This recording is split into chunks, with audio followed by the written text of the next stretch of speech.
Dulu orang-orang begitu. Sholat jalan, mistis jalan. Sholat jalan, main setan jalan. Sholat jalan, kedukun oke. Itu dulu.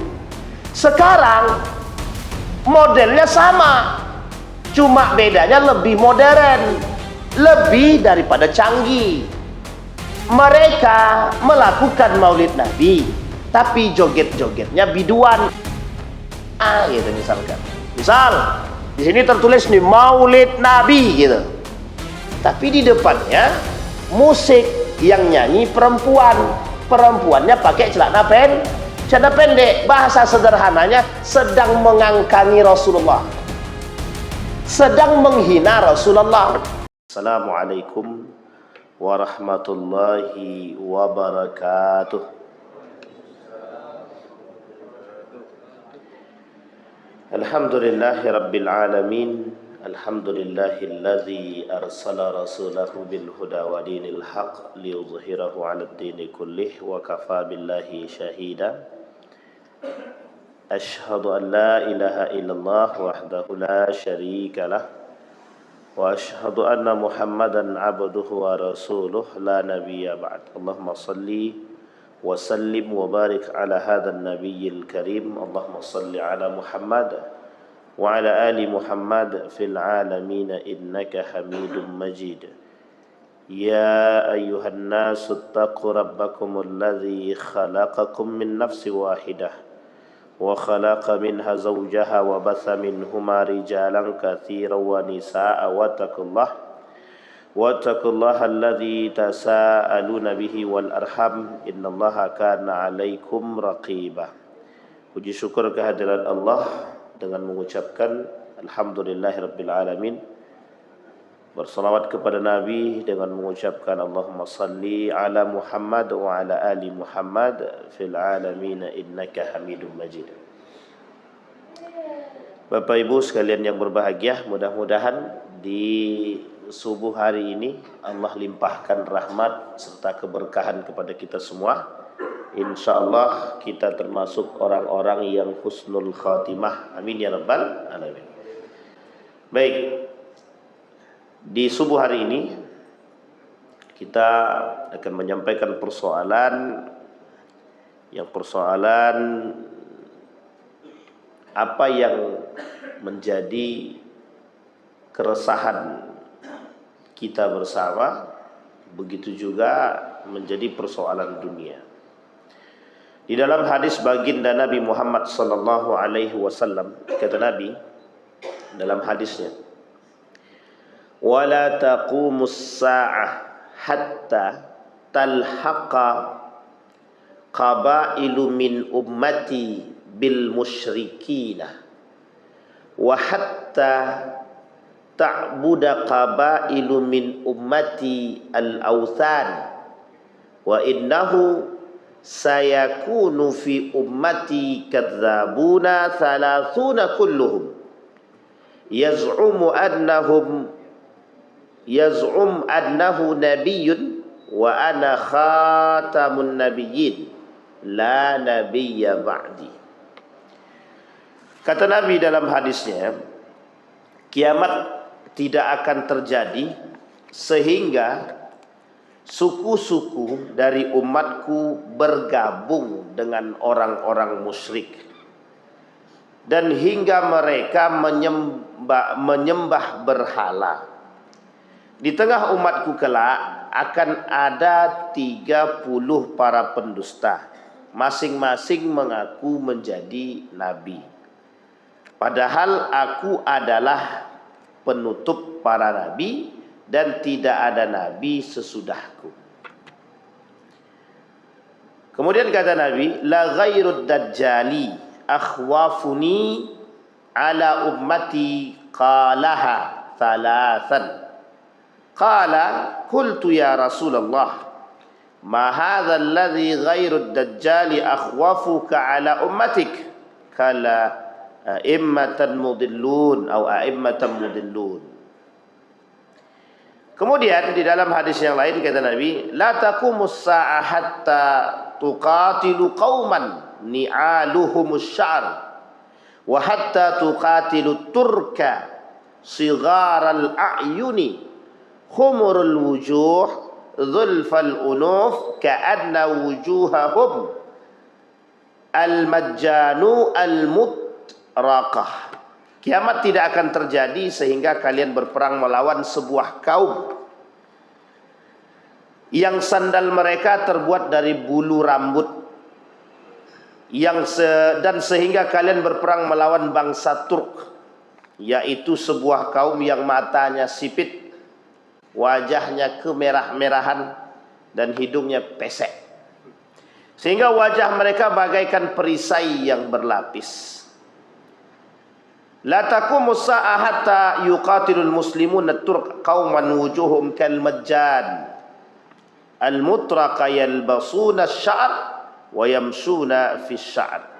Kiamat tidak akan terjadi hingga kaum muslimin berperang melawan bangsa Tut, yaitu sebuah kaum yang wajah mereka bagaikan perisai yang berlapis. Mereka memakai pakaian yang terbuat dari bulu dan memakai alas kaki yang terbuat dari bulu juga. Bapak Ibu sekalian yang berbahagia, kita bicara pada hadis yang pertama terlebih dahulu. Di dalam hadis yang pertama tadi, bercampurnya orang-orang muslim bersama orang-orang musyrik. Dulu kita pernah menyampaikan di sini persoalan di dalam Al-Quran itu terdapat setidaknya ada 3 kategori. Satu, orang-orang kafir. Yang kedua, orang musyrik. Yang ketiga, orang muslim. Ya ayyuhal kafirun, ya ayyuhal musyrikun, ya ayyuhal muslimun. Ada juga kategorinya muslim itu, nanti kita coba. Di dalam orang kafir, di dalam kafir ini Allah menyebutkan ada Yahudi, ada Nasrani, ada kafir Quraisy. Jadi kafir itu ada Yahudi, ada Nasrani, ada kafir Quraisy. Selain daripada ini, selain daripada Yahudi, Nasrani, kemudian kafir Quraisy, maka mereka disebut dengan musyrikun. Musyrikun yang tidak menyembah Allah. Orang-orang musyrikun ini siapa saja? Sebenarnya di dalam Al-Quran juga ada isyarat yang mengatakan orang-orang yang menyembah berhala ini bagian daripada musyrikun. Orang kafir Quraisy ada yang menyembah berhala. Di sisi lain mereka orang kafir, di sisi lain mereka juga musyrik, karena penyembahan mereka terhadap berhala. Kemudian ada kelompok-kelompok yang lain yang menyembah patung, binatang, dan lain sebagainya. Mereka disebut dengan musyrikun. Ada yang menyembah matahari, ada yang menyembah bulan, ada yang menyembah pohon, ada yang sesajenan, dan lain sebagainya. Ini bagian daripada kemusyrikan, perbuatan yang musyrik atau syirik. Sehingga pelaku kemusyrikan ini disebut dengan musyrikun. Kemudian yang ketiga, ada yang disebut dengan muslimun. Muslimun ini ada yang mukminun, ada yang munafiqun, ada yang muhsinun, ada yang muslimun itu sendiri. Ada mereka yang hanya muslim saja tapi tidak beriman. Ada yang muslim dan beriman. Ada yang muslim tapi munafik. Ada yang muslim, ada yang mukmin, ada yang muhsin. Nah, ini harus dipahami dulu. Jadi kategorinya banyak. Ada orang-orang muslim, kalau kita kategorikan kemunafikan, jika mereka termasuk rata-rata umat muslim itu memang termasuk dalam kategori kemunafikan, tapi nifak mereka nifak kecil. Karena itu mesti itu kita termasuk kategori begitu, kecuali kita bertobat kepada Allah. Karena dusta, pengkhianatan, kemudian janji yang kita ingkari, Orang-orang yang berjanji tapi dia mengingkari dengan sengaja, dia munafik, nifak. Meskipun nifaknya secara sifat. Dia berbicara tapi berdusta. Ada orang yang berjanji tapi berusaha mencari alasan untuk mengingkari janji. Diberikan amanah tapi mereka kemudian menyimpang daripada amanah. Itu bagian daripada perbuatan khianah atau bagian daripada kemunafikan. Dan itu mesti banyak dilakukan oleh umat muslim. Kenapa kok muslim? Karena mereka tidak seutuhnya menggunakan iman. Nah, bagi orang beriman, tolak ukurnya adalah agama, tolak ukurnya adalah karakter, akhlak. Sehingga mereka untuk mengingkari lisan itu, untuk mengingkari janji agak sulit. Kenapa? Beriman. Karena sandarannya adalah Allah. Nah, ini poin penting. Tapi kalau dia mukmin, dia muslim, dia mukmin, dia muhsin, nah ini derajat yang paling tinggi. Orang-orang seperti ini adalah derajat tertinggi. Maksudnya bagaimana? Muslim, beragama Islam dia. Salat 5 waktu, beriman dia kepada Allah. Kemudian yang ketiga, dia selalu merasa bahwa di setiap apa yang dia lakukan diawasi oleh Allah. Nah, yang kayak gini itu tidak mungkin dia menipu, tidak mungkin dia korupsi, tidak mungkin dia berkhianat, tidak mungkin dia mencuri, tidak mungkin dia melakukan perbuatan-perbuatan maksiat lain. Itu tidak mungkin. Karena dia sudah merasa muhsin. Muhsin itu merasa dia diawasi oleh Allah. Sehingga perbuatan itu selalu kebaikan, kebaikan, kebaikan.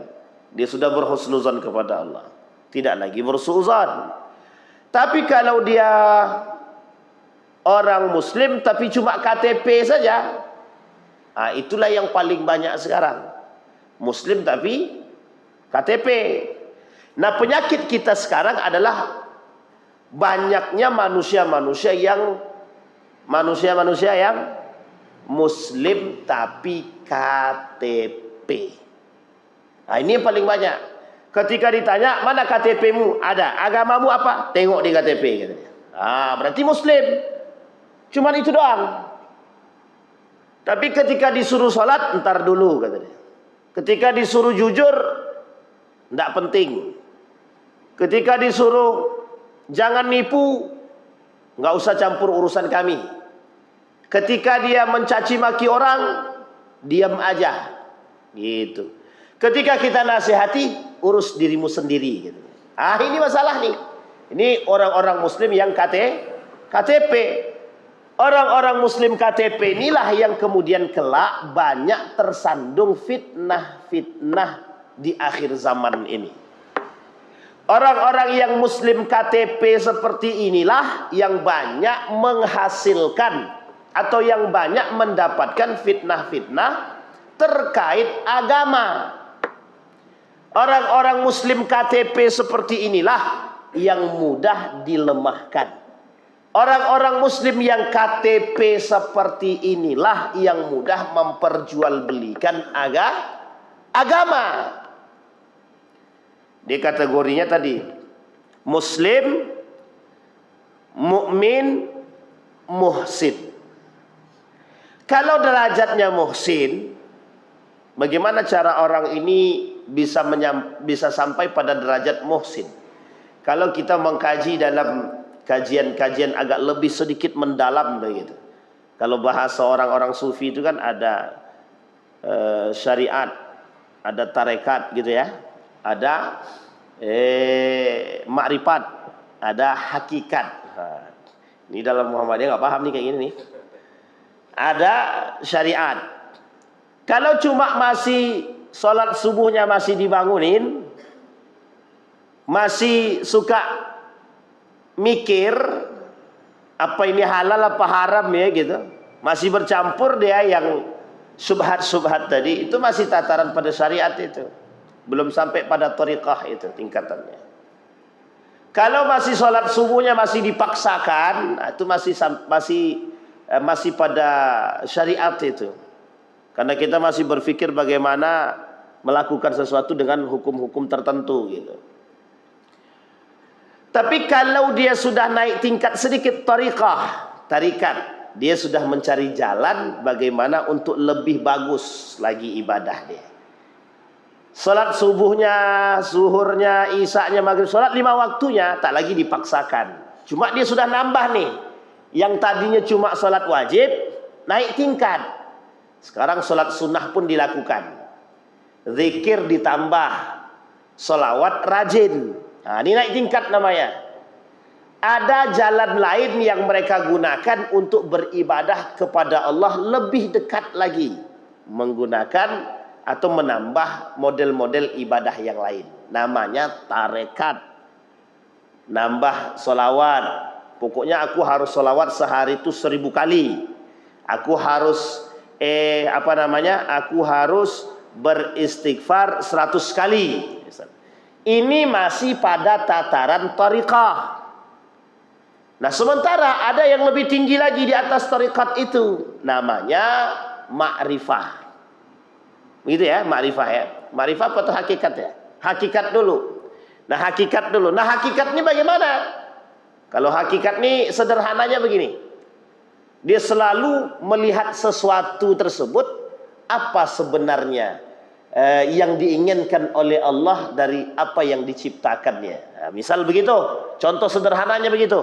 Contoh, Allah ciptakan anjing. Untuk apa Allah ciptakan anjing itu? Allah ciptakan babi. Untuk apa Allah ciptakan babi itu? Akal kita nih tak lagi berpikir tentang sholat 5 waktu. Kalau sholat 5 waktu sudah selesai, kata orang-orang syariat itu. Kemudian tidak lagi berpikir tentang thariqat, karena sudah menjadi sebuah kebiasaan lisan dia bersolawat, berzikir. Contoh. Kemudian dia cari tahu, mengapa Allah menyuruh kita berzikir, beristighfar? Mengapa Nabi menyuruh kita beristighfar? Mengapa Allah ciptakan babi? Mengapa Allah katakan rambut perempuan itu adalah aurat? Mengapa aurat perempuan itu A, B, C, D? Pokoknya jawabannya, pertanyaannya mengapa. Sehingga kita mencari rahasia di balik alasan penciptaan Allah dan pengharaman serta penghalalan sesuatu. Kenapa sih kursi ini kok kayak gini? Kan semua kursi sama. Adakah bedanya kursi ini dengan kursi itu? Mesti ada. Secara harga dan jelas beda itu. Tapi kita mencari tahu apa sebenarnya maksud dari model kursi seperti ini. Ini bahasa lainnya itu mencari tahu hakikat. Kalau bahasa lainnya filosofi lah. Ngapain sih kita dihidupkan oleh Allah? Untuk beribadah kepada Allah. Semua orang paham. Tapi ada alasan lain mengapa Allah menciptakan manusia dan mengapa Allah perintahkan kita untuk ibadah.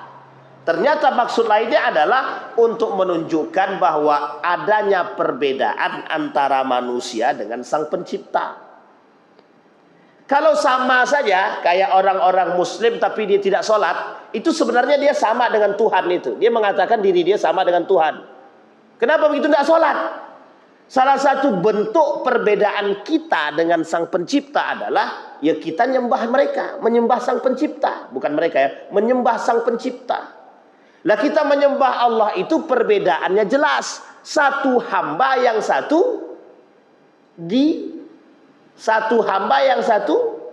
yang disembah. Itu jelas. Maka kita mencari yang disebut dengan makna dibalik daripada penciptaan Allah. Itu bagian daripada hakikat. Sehingga ada orang-orang yang bisa melahirkan masuk Islam dari hasil mengamati bumi, masuk Islam dari hasil mengamati astronomi dan lain sebagainya. Kemudian tingkat tertinggi yang lain yang terakhir adalah ma'rifatullah. Ma'rifatullah ini berasal dari satu kalimat sederhana. Man arafa nafsa arafa rabbah. Barang siapa yang mengetahui diri dia, maka dia akan paham siapa Sang Pencipta. Man arafa rabbah arafa nafsa. Barang siapa yang mengetahui siapa penciptanya, maka dia akan mengetahui siapa diri dia. Nah, ini sebenarnya adalah tingkat tertinggi.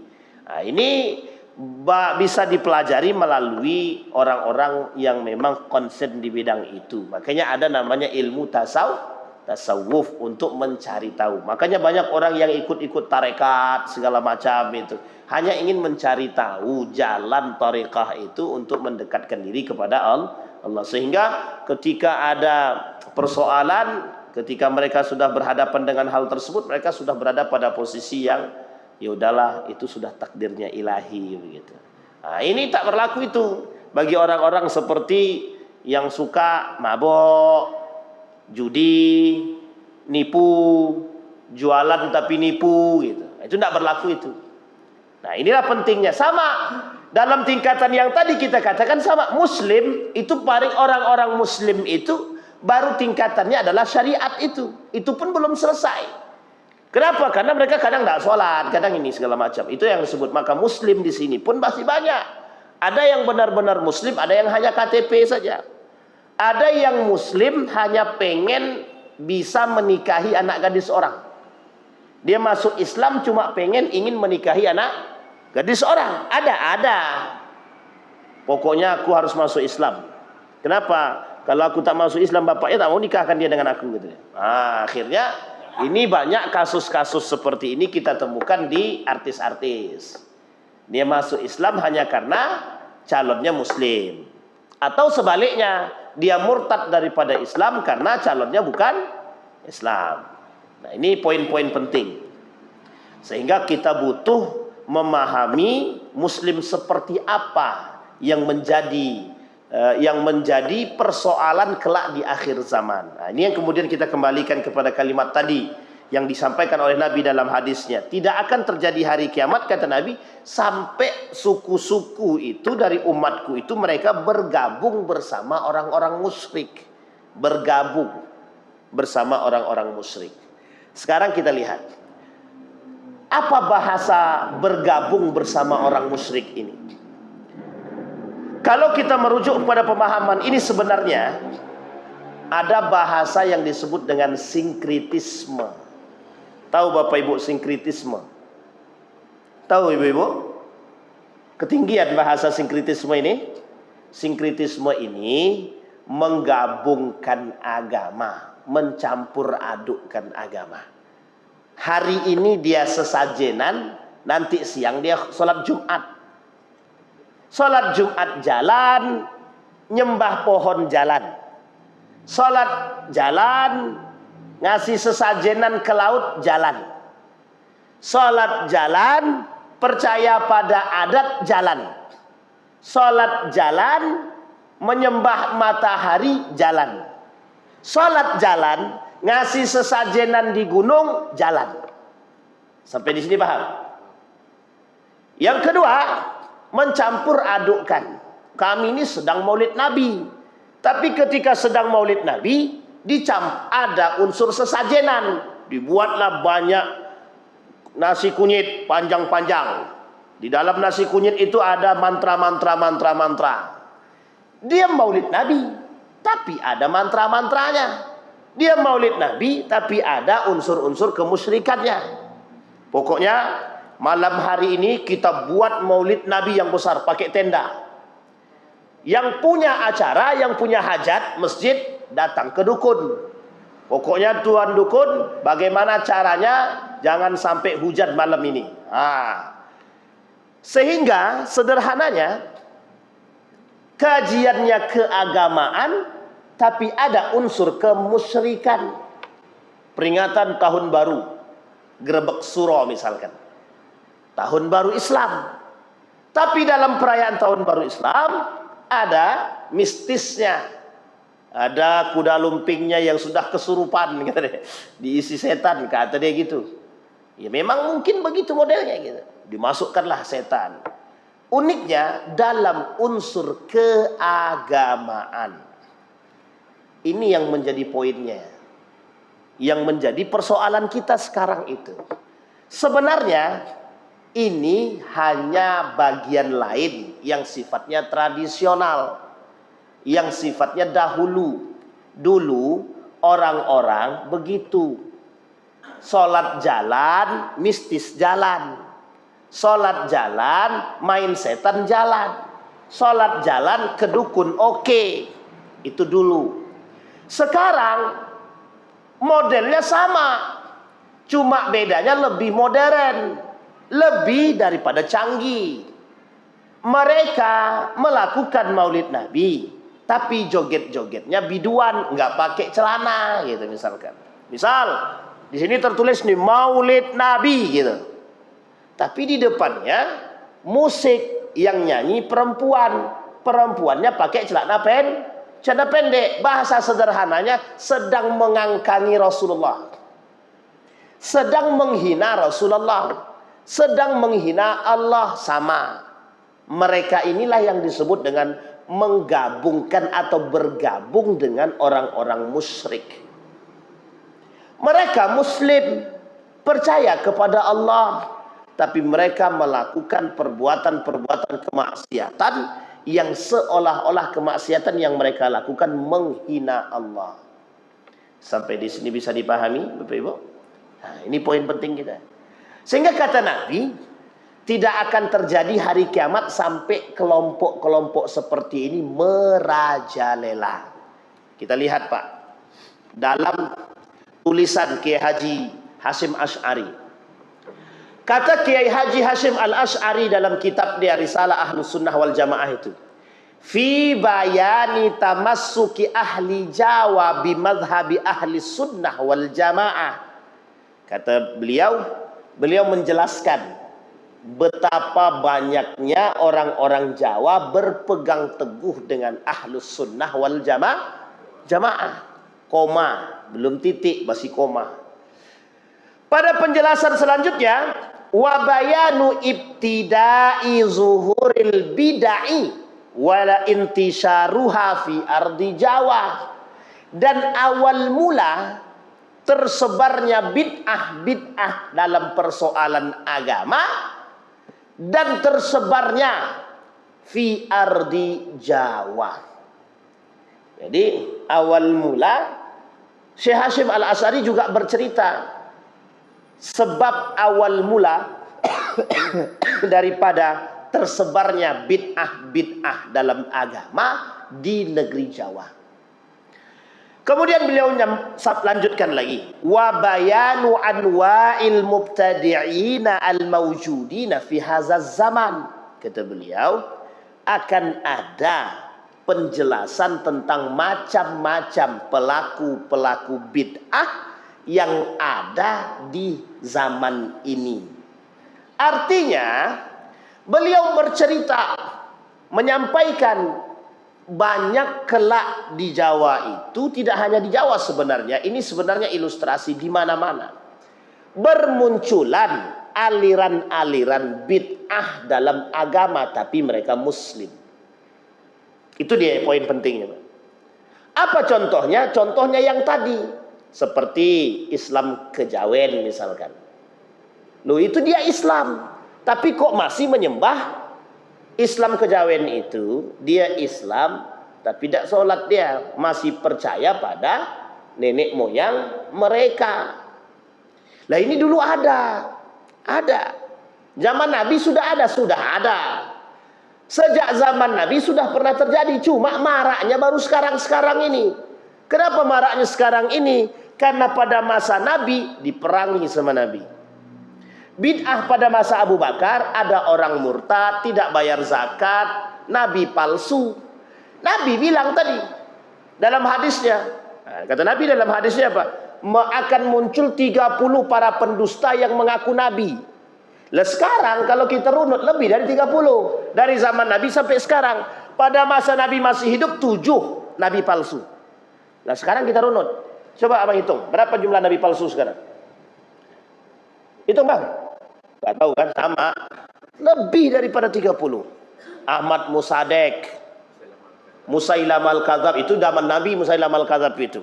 Lah sekarang ini, yang di India, yang di Indonesia aja banyak tuh. Di Indonesia aja udah ngalah-ngalahin Nabi tuh. Ya kan? Nabi kita saja itu bicara dengan Allah itu melalui turunnya wahyu. Nabi Musa alaihissalam itu Berbicara dengan Nabi, dengan Allah itu tidak langsung. Nah, ini kan adalah yang langsung. Bahkan uniknya lagi, ngaku Tuhan pula gitu kan. Fir'aun dulu ngaku Tuhan, dia punya kekuatan. Lah sekarang ngaku Tuhan nggak punya kekuatan, cuma di KTP doang gitu. Ini bid'ah-bid'ah yang muncul hari ini gitu.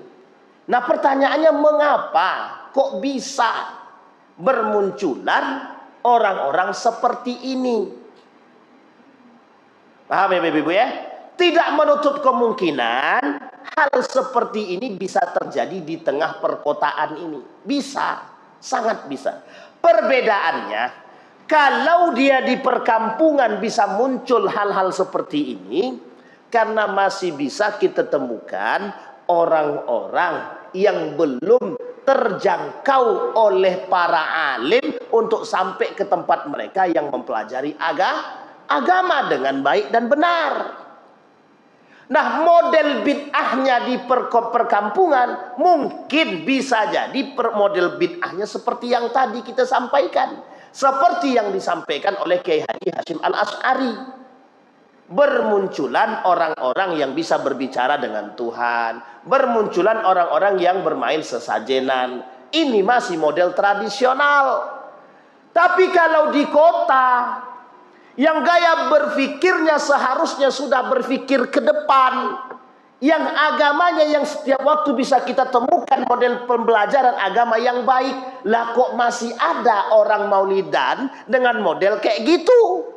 Lah kok masih ada orang yang melaksanakan Isra wal Mi'raj tahun baru tapi mencampur adukkan unsur agama dan mistis? Ini lain cerita, Pak. Maka sebenarnya Nabi ingin mengatakan kepada kita, kalian itu sedang di akhir zaman, gitu Nabi. Itu Nabi mau katakan begitu sama kita. Cuman lo nggak sadar-sadar gitu. Ada kajian di masjid, bercampur laki-laki perempuan, lo masih ikut. Tapi kan aku yang penting tidak bercampur. Nggak bisa.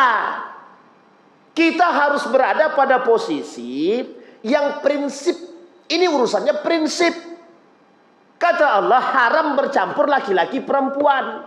Dalam urusan keagamaan aja haram, apalagi di luar keagamaan. Tapi lo masih ikut. Ini kata Ustaz Adira kan gitu. Tapi kita masih ikut, Pak, gitu. Sampai di sini bisa dipahami nih Ibu ya, Bapak Ibu ya. Nah, ini modelnya. Maka kata Syekh Hasyim Al-Asy'ari, jauh sebelum hari ini beliau sudah mengingatkan dalam kitab beliau yang sangat kecil ini, betapa buku ini sangat sejalan dan sesuai dengan keadaan kita hari ini. Dan Nabi yang berbicara. Sehingga kata Nabi, kita lihat fitnah yang lain. Fitnah yang lain. Bapak Ibu sekarang lihat ya di video itu, di YouTube itu, ada dai mengaku ustadz tapi banci. Itu perlu diikat itu. Jangan sampai Masjid Jamiatul Zahidin mengundang itu. Itu kalau sempat Masjid Jamiatul Zahidin mengundang, selesai urusan itu. Masjid yang terkenal dengan frontalnya tiba-tiba ngundang yang dai tapi banci. Nah, itu masalah betul itu. Bisa dipahami ya Ibu ya?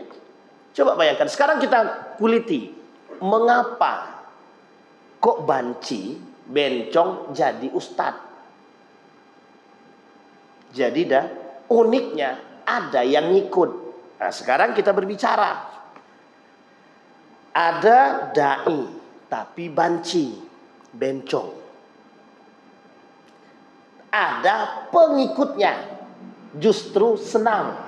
Nah, ini digarisbawahi dulu nih. Ada orang gila bicara dengan orang, ada orang sehat bicara dengan orang gila. Kira-kira yang gila siapa? Kalau orang gila yang berbicara, Bu, itu jelas kegilaannya. Kalau orang sehat berbicara dengan orang gila, zaman ini sekarang begitu. Ibu-ibu semua diberikan, kita semua Bapak Ibu nih, diberikan akal yang sehat dalam berpikir tentang agama. Tapi justru kita duduk dengan orang yang mencampur agama. Saya ulangi bahasa yang lebih pelan. Kita diberikan oleh Allah akal untuk belajar, mana yang baik, mana yang buruk. Sehingga kita bisa membedakan, loh kalau orang yang seperti ini agamanya benar atau tidak benar. Kita paham. Loh kita yang duduk bersama orang-orang yang guru-guru, ilmu-ilmu yang kita pelajari dengan ilmu-ilmu yang lurus, lah kok kita duduk dengan orang-orang yang ilmunya bengkok. Kira-kira yang salah siapa? Bahasa sederhananya gini. Ada calon pemimpin koruptor, loh kok masih dipilih? Kita tahu dia koruptor tapi masih kita pilih. Yang salah siapa? Sampai sini paham Bapak Ibu ya? Ada dai, banci, tapi diundang. Yang salah siapa? Sampai sini paham ya Bapak Ibu ya? Nah pertanyaannya lah kok bisa? Kita tahu dia bencong, banci, dia jadi ustadz dia, kita undang dia. Berarti tandanya kita yang sedang tidak lurus. Pertanyaannya mengapa? Nah, sekarang kita lihat mengapa. Inilah yang disebut dengan fenomena di akhir zaman. Yang kayak gini namanya bid'ah. Yang kajian-kajian maulid Nabi tapi ada perempuan biduannya, ada unsur mistisnya, itu disebut dengan bid'ah. Syubhat akhir zaman yang menghasilkan mengajak orang kepada neraka, bukan mengajak kepada surga. Bahasa sederhananya, lo teriak kami cinta Nabi tapi lo teriak kami maksiat. Ya Rasulullah kami cinta kepadamu, ya Rasulullah saksikan kami sedang berzinah, kata dia. Begitu bahasa sederhananya. Sampai di sini bisa dipahami Pak. Inilah yang disebut dengan fitnah. Maka Nabi mengingatkan kita jauh-jauh hari. Kata Nabi, tidak akan terjadi hari kiamat sampai bermunculanlah pelaku-pelaku bid'ah seperti ini. Dan kaum-kaum yang mengaku muslim tapi masih bergabung dengan penyembah-penyembah berhala. Maka inilah yang disebut dengan musyrikin. Nah apa kata Nabi? Ta'budu qabailu min ummati. Kabilah-kabilah dari umatku, kata Nabi, mereka menyembah patung, menyembah matahari, menyembah pohon. Yang Bapak Ibu masih percaya dengan bintang-bintang Capricorn, apa lagi Bang? Sagitar, udah tahu aja belum nih. Sagittarius, Aries, Virgo. Nah itulah pokoknya. Yang masih percaya dengan begini, musyrik itu. Musyrik. Nah yang kayak gini nih, yang kita maksud. Yang dimaksud oleh Nabi mungkin menyembah patung, manusia nyembah patung sekarang tak ada. Kalaupun ada tidak di sini. Mungkin orang yang menyembah matahari tak ada. Orang yang menyembah pohon tak ada. Tapi yang menyembah bintang-bintang begini, kau bintangmu apa? Bintangku Capricorn. Kenapa? Aku lahirnya Desember sampai Januari kan. Rentangnya dari Desember, Januari, Februari. Itu Capricorn. Oh, orang kayak gini temperamen nih. Gitu deh. Coba bayangkan. Meskipun ada kesamaan, meskipun. Tapi haram bagi kita untuk percaya. Haram. Kalau di Jawa itu ada legi, kliwon, apa deh, wage dan lain-lain. Pokoknya jangan sampai nikahi anak di hari yang kliwon. Nah, misal wage, kelepon, itu bukan ya, kelepon itu makanan ya. Nah, itulah pokoknya kliwon. Jangan sampai nikahkan anak di waktu-waktu tertentu ini. Kata dia, Bapak Ibu, kita tidak boleh percaya pada hal-hal seperti ini. Akhirnya orang bilang, Ustadz tuh tidak tahu itu. Kita bukan persoalan tahu atau tidak tahu. Yang kita persoalkan, bagaimana, apakah Islam pernah mengajarkan kepada kita untuk, mohon maaf, memahami dan meyakini hari-hari sial. Ini ada yang percaya tanggal 13 sial tak? Pokoknya jangan tanggal 13. Tanggal 13 itu tanggal sial tuh. Lah akhirnya tercuci otak kita dengan hal-hal bid'ah seperti ini. Yang subhat-subhat tidak jelas begitu. Dan ini Bapak Ibu yang saya sampaikan, itulah yang paling banyak kita temukan sekarang. Makanya tadi kita sampaikan muslim itu ada bagiannya. Ada yang muslim itu KTP, ada yang muslim beneran. Dia masuk Islam karena memang ingin menjadi seorang muslim yang baik. Ada orang muslim karena pengen nikahi anak orang, ada orang muslim sebatas KTP biar mudah cari kerja. Sampai di sini paham ya? Nah, ini menjadi persoalan. Nah, yang orang seperti apa yang mudah terpengaruh dalam urusan persoalan bid'ah yang tadi kita sampaikan dalam urusan syubhat tadi yang dikatakan oleh Nabi? Orang-orang yang muslim tapi ada tapinya, mereka tak sampai pada derajat iman dan ihsan. Karena muslim masih bisa menjadi munafik, mukmin saja masih ada jalan untuk mereka menjadi orang munafik. Coba bayangkan. Makanya Bapak Ibu sekalian yang berbahagia, nifak ini dengan modelnya yang musyrik-musyrik tadi itu sama aja, nerakanya jahanam juga itu dua-duanya gitu. Musyrik mereka nerakanya jahanam itu. Munafik mereka nerakanya juga jahanam itu. Kenapa? Karena orang musyrik dia menyembah Tuhan. Maaf, orang musyrik dia menduakan Tuhan, menduakan Allah. Sekarang saya tanya Bapak Ibu, zaman Nabi orang kalau maksiat sembunyi-sembunyi, takut. Sekarang bukan sembunyi-sembunyi orang maksiat, malah digabung. Maksiat oke, sholat oke, habis sholat lembat terus. Paham maksudnya Bapak Ibu ya? Zaman Nabi ada sahabat Nabi, tapi hukum belum turun. Sebelum sholat dia mabuk, habis mabuk dia sadar sholat. Habis sholat ya nggak tahu, ada yang lanjut ada yang tidak. Tapi hukum khamar belum turun secara mutlak. Sekarang hukum sudah. Lah kurang jahiliyah apa kita sekarang? Sampai sini paham ya Bapak Ibu ya? Sehingga bid'ah yang disampaikan oleh Nabi, subhat yang disampaikan oleh Nabi ini, itulah yang paling banyak hari ini terjadi. Sekarang pertanyaan saya, khawatirkah kita dengan akidah yang kita miliki? Khawatir enggak kita dengan akidah yang kita miliki? Andai kata kita di akhir zaman ini tak bisa memiliki akidah yang kuat, kira-kira bisa enggak kita tercampur dengan orang-orang seperti mereka? Sangat mungkin sekali. Nah contohnya, contoh sederhananya, setiap waktu hampir dalam tahun ini saja, dalam tahun ini aja, sudah beberapa kali media menyoroti bermunculannya aliran-aliran sesat. Muslim tapi sesat. Sini. Kau mau air? Sini. Cium tangan, kelepak kepalanya, pek. Mau perempuan ke mau laki-laki silakan. Berkah, pek. Itu berkah apa? Tangan dia kah berkah? Mohon maaf. Jangan bodohi masyarakat. Ini Pak khususnya. Bapak Ibu sekalian yang berbahagia, sampaikan.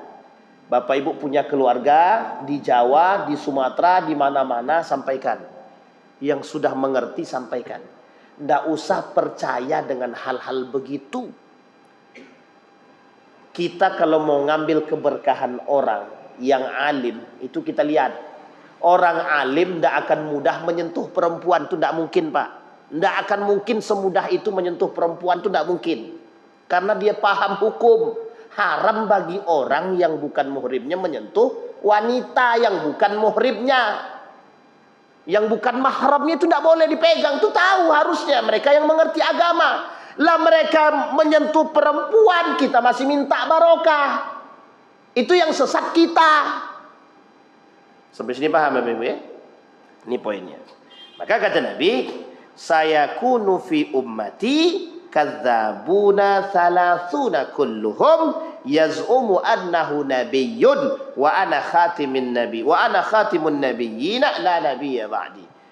Parahnya lagi kata Nabi, di antara kelompok-kelompok fitnah syubhat yang tadi bermunculan, kata Nabi, ada di antara mereka yang mengaku menjadi nabi. Parahnya lagi kata Nabi, mengaku menjadi nabi. Nah, orang-orang yang mengaku menjadi nabi seolah-olah Nabi ingin katakan kepada kita, hei awas, kata Nabi, kelak orang-orang yang mengaku nabi inilah yang banyak mengantarkan manusia kepada neraka jahanam. Maka kata Nabi, du'atun ila abwabi jahannam, banyak para dai yang mengantarkan kita kepada neraka jahanam. Itu Nabi yang bilang. Contoh yang tadilah kita sampaikan, sudah tahu dia bencong jadi dai, kita ngikut, akhirnya kita dengerin, nanti jadi bencong semua kita. Itu sebenarnya bahasanya sederhana. Loh, kita semua ini diajak untuk memaklumi perbuatan dia.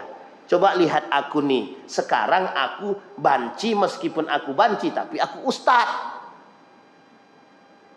Orang-orang berpikir, oh iya ya, kita tidak boleh diskriminasi orang, kita nggak boleh berpandangan buruk terhadap orang. Lah yang itu sudah melanggar syariat, lah kok masih kita maklumi dan kita ikuti. Kata Nabi, kata Allah dalam Al-Quran, innakum idzan mithluhum. Kalau kalian masih ikut, jadi kalian bagian daripada mereka, akan seperti mereka. Mengapa mereka bisa eksis? Ya karena ada pengikutnya. Kenapa ada pengikutnya? Ya karena kita mencoba memaksakan diri untuk mengikut. Bapak Ibu, saya kasih tahu. Ini modelnya begini. Ada orang pelaku maksiat. Biar orang pelaku maksiat ini bisa dinormalkan kemaksiatannya, dia bayar. Satu, selalu dia kasih kita makan. Dikasihnya kita makan, dikasihnya kita sembako. Sekarang saya tanya, karena dia sering memberikan sembako kepada kita, baik dia sama kita, kira-kira kalau dia berbuat maksiat, bisa nggak lisan kita mengatakan, oh dia itu bejat, dia itu nggak benar? Bisa nggak? Hampir sulit bagi lisan kita untuk mengatakan demikian. Sehingga ketika dia buat acara, dibarengin tuh Maulid Nabi dan pembagian 500 sembako. Kira-kira yang datang berapa orang? 1000. Kenapa? Ada daya tariknya. Apa daya tariknya? Sembako. Padahal pelakunya ini yang melakukan perbuatan maksiat. Cuma karena ada sembakonya, maksiatnya tertutupi, sembakonya yang nampak. Itu model pertama. Model kedua. Karena yang melakukan kemaksiatan ini adalah figur manusia yang diidolakan, sehingga apapun yang dia buat salah kali tetap benar. Kita ambil contoh. Ada seorang pemuda, bagus dia, baik dia, diidolakan. Tiba-tiba dia judi. Dia buatlah konten perjudian. Tapi di situ disebutkan judi Islami. Ini contoh aja, judi Islami. Karena ada manusia yang mengidolakan dia, akhirnya orang-orang yang mengidolakan tadi sudah tertutup matanya. Akhirnya apa yang dilakukan? Kami berjudi tapi syariah loh. Namanya judi syariah. Sekarang saya tanya Bapak Ibu, mungkin enggak judi itu jadi syariah gitu? Sampai di sini paham ya? Jalan yang ketiga, begitu modelnya. Ada orang yang diidolakan, mereka yang melakukan. Sama Pak dengan yang tadi. Kita tahu mereka pelaku maksiat, kita tahu mereka itu orang-orang yang merusak agama. Kemudian mereka masuk dalam urusan agama, mereka menyebarkan agama. Lalu kita ikut mendengarkan. Artinya kita sedang menormalisasikan kemaksiatan mereka. Bahasa sederhananya, mereka menutupi kemaksiatan mereka dengan kebaikan yang mereka buat, sehingga kita lebih menyorot kepada kebaikan ketimbang daripada kemaksiatan yang mereka lakukan. Inilah model yang sekarang ini yang kita temukan. Banyak orang yang melakukan perbuatan tersebut demi menutupi kemaksiatan dan kemusyrikan kepada Allah. Nah, sekarang saya tanya ibu-ibu, bapak ibu semua, abu-abu atau jelas kemaksiatan mereka? Abu-abu atau tidak jelas kesyirikan mereka? Abu-abu. Sehingga abu-abu ini membuat orang bingung. Sebenarnya tidak usah bingung. Kalau sudah jelas tak ada yang disembah, jelas Allah yang disembah, tak ada yang lain selain daripada Allah, selesai itu urusan. Lah kok masih kita mau ikut-ikutan? Ini kan cuma sekedar tradisi Pak Ustadz. Kami ini tradisi ngikut ini cuma sekedar tradisi aja. Dari tradisi itulah sekarang ikut tradisi. Ibu selamat, cicit ibu yang ikut nyembah besok. Ini cerita daripada Nabi Nuh alaihissalam. Sebelum datang Nabi Nuh itu, dulu ada turunan Nabi Adam itu ada 5 orang soleh. 5 orang soleh yang mengajarkan agama. Diajarin nih Pak, Allah subhanahu wa ta'ala itu mereka kenalkan. Ketika 5 orang soleh ini meninggal, ada salah seorang pemuda ahli pahat, pembuat patung. Ahli di bidang pembuat patung. Apa kata dia? Dibuatlah patung. Padahal membuat patung itu hukumnya apa? Sekarang saya tanya, apa hukum membuat patung? Haram. Sekarang saya tanya, banyak ndak orang jual pakaian pakai patung? Itu perlu dikaji itu. Patung seperti apa yang boleh dipajang untuk pakaian? Harus begitu, harus. Islam mengajarkan. Lah ini ndak. Patungnya mohon maaf ibu-ibu jangan singgung. Yang paling banyak bukan patung laki-laki, patung perempuan. Coba bayangkan. Apa maksudnya? Ya nggak tahu. Tanya yang buat patung. Sekarang kita lihat 5 orang soleh. Dah 5 orang soleh meninggal kelima-limanya Pak. Apa kata pemuda ini? Kita buat patung untuk mengingat jasa orang-orang ini. Generasi pertama itu pahamnya bahwa patung yang 5 ini adalah hanya pengingat bagi orang soleh, bahwa mereka sudah punya andil dalam menyebarkan agama, menyebarkan paham yang lurus. Generasi kedua masih sama karena mendapatkan dari lisan daripada generasi yang pertama. Generasi ketiga mulai terselewengkan. Generasi kelima selesai. Apa kata mereka? Tuhan yang baru. Jangan kita lupakan bahwa mereka yang 5 ini adalah Tuhan kita. Begitu modelnya Pak. Kita memang selamat. Itu pun kalau selamat. Ya kalau ada kejujuran dalam hati kita cuma ikut mengadilkan tradisi yang salah, jangan diikuti. Yang diikuti tradisi yang benar. Ustaz, itu gerbek surau bagus, kita harus rame nih kata. Tapi ada unsur mistisnya. Campur aduk laki-laki perempuan. Lah itu acaranya sesat lah kok kita ngikutin. Kecuali acaranya memperingati tahun baru Islam, gerbek surau misalkan. Tapi tidak ada unsur mistisnya. Hanya pamer budaya, hanya menampakkan kearifan lokal. Dan dipisah. Di sini tempat laki-laki, di sini tempat perempuan. Kemudian diisi dengan kajian keislaman yang baik. Selesai Pak. Pun tidak dipersoalkan. Nah tapi kalau sudah banyak unsur mistisnya, bermain dengan syaitonnya, bermain dengan iblis dan jinnya, itu merusak. Yang paling berbahaya lagi merusak akidah. Nah maka kata beliau, kata Syekh Hashim Al-Asy'ari itu, berhati-hatilah dengan intisyarul mubtadi'in. Berhati-hatilah dengan tersebarnya perbuatan-perbuatan bid'ah dan syubhat. Yang itu disampaikan Nabi. Kelak yang paling banyak kita temukan adalah di akhir zaman. Bisa dipahami Bapak Ibu? Baik. Nah sekarang perhatikan baik-baik. Kata Nabi, apa dampak daripada perbuatan tersebut? Sedikitnya kalimat la ilaha illallah.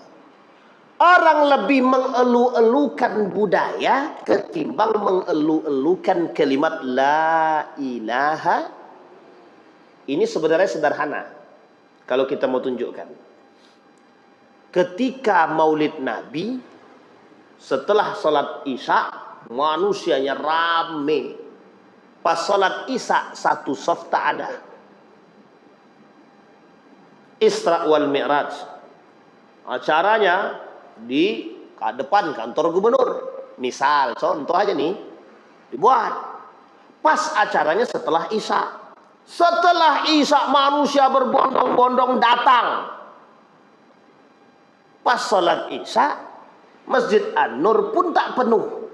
Jangankan satu sop, untuk sampai setengah sop aja sulit. Gitu. Tersebut masjidnya sekalian. Tapi ya pandai-pandai lah, dicontoh kan gitu. Sekarang pertanyaan saya, mana yang lebih penting? Acara itu apa sholat itu? Tapi mengapa kita belum punya strategi untuk membuat mereka lebih banyak datang ke masjid ketimbang acara? Acara itu formalitas. Itu pun kalau kita benar niatnya baru dapat pahala. Kalau tidak benar, kami datang berniat untuk cuci mata, selesai urusan. Tidak ada pahala-pahalanya, Pak. Bisa dipahami ya Bapak Ibu ya? Ini poin penting untuk kita. Maka Bapak Ibu, kekhawatiran Nabi itu sederhana saja. Tidak adanya Nabi setelah baginda Nabi Muhammad SAW itu menjadi persoalan yang harus kita tampung hari ini. Nabi menularkan keilmuan kepada para alim ulama, sehingga yang menjadi panutan kita hari ini adalah alim ulama yang garis lurus, bukan bengkok. Apa yang menyebabkan mereka tersesat di jalan mereka? Bisa jadi karena mereka belajar ilmu tanpa guru, satu. Bisa jadi mereka hanya mengikut trending atau zaman. Yang ketiga, bisa jadi mereka berpura-pura menjadi orang alim. Nah, yang menjadi masalah kita sekarang, yang juga banyak terjadi kata Nabi, orang-orang yang mengaku berpura-pura menjadi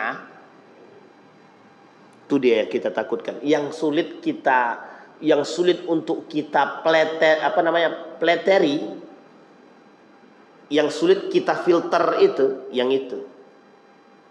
Ini yang benar yang mana? Yang satu bilang begini, yang satu bilang begitu. Yang satu bilang sesajenan boleh, yang satu bilang sesajenan nggak benar. Terus sekarang gimana? Siapa yang harus kita ikuti? Nah, inilah posisi kita sekarang. Bisa dipahami Bapak Ibu ya? Apa kata beliau?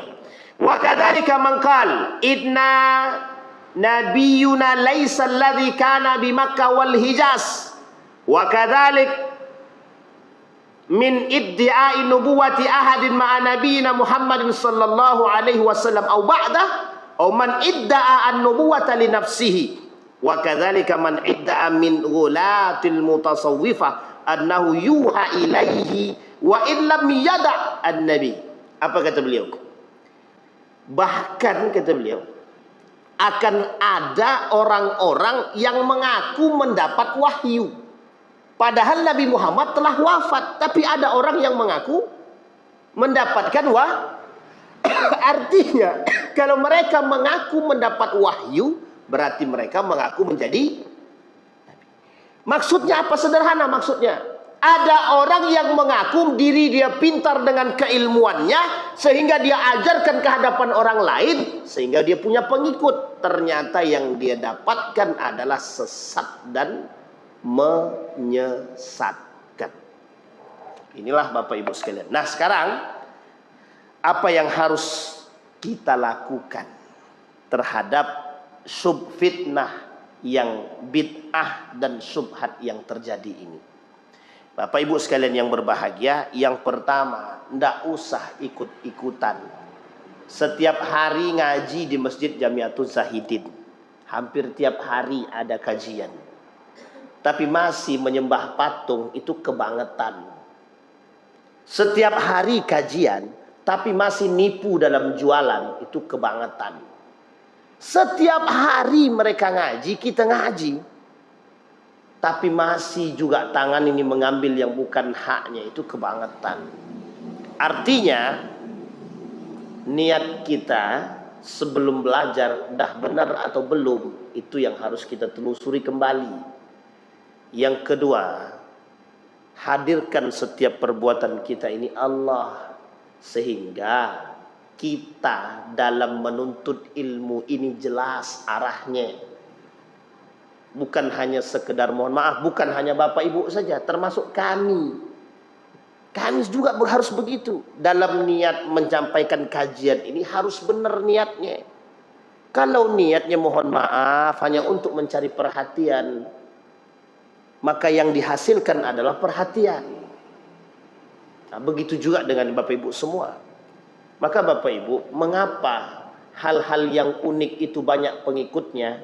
Karena kelak di akhir zaman yang unik-unik inilah yang memang dicari. Kenapa? Karena manusianya unik-unik. Manusia yang unik sukanya yang unik. Maka Bapak Ibu, jadilah manusia yang aneh.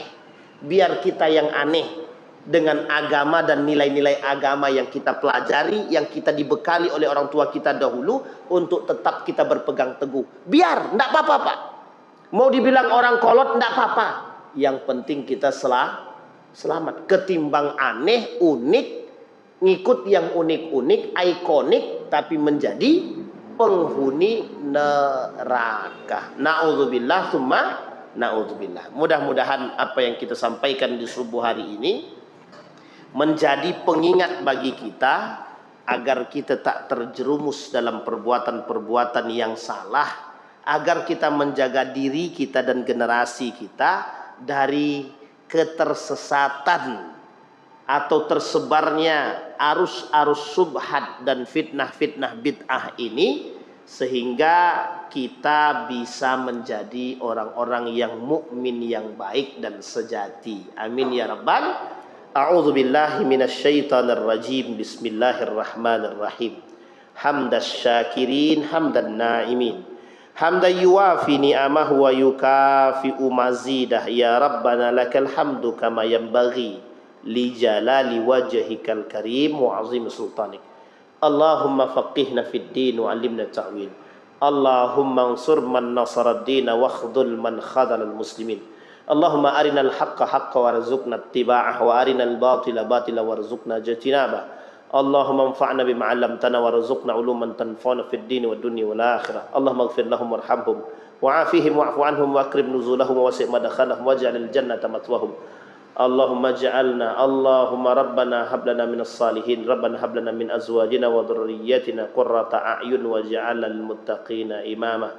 Allahumma khtimna bi husnil khatimah wa la takhtimna illa bi husnil khatimah. Rabbana atina fid dunya hasanah wa fil akhirati hasanah wa qina adzabannar. Walhamdulillahirabbil alamin. Assalamualaikum warahmatullahi wabarakatuh.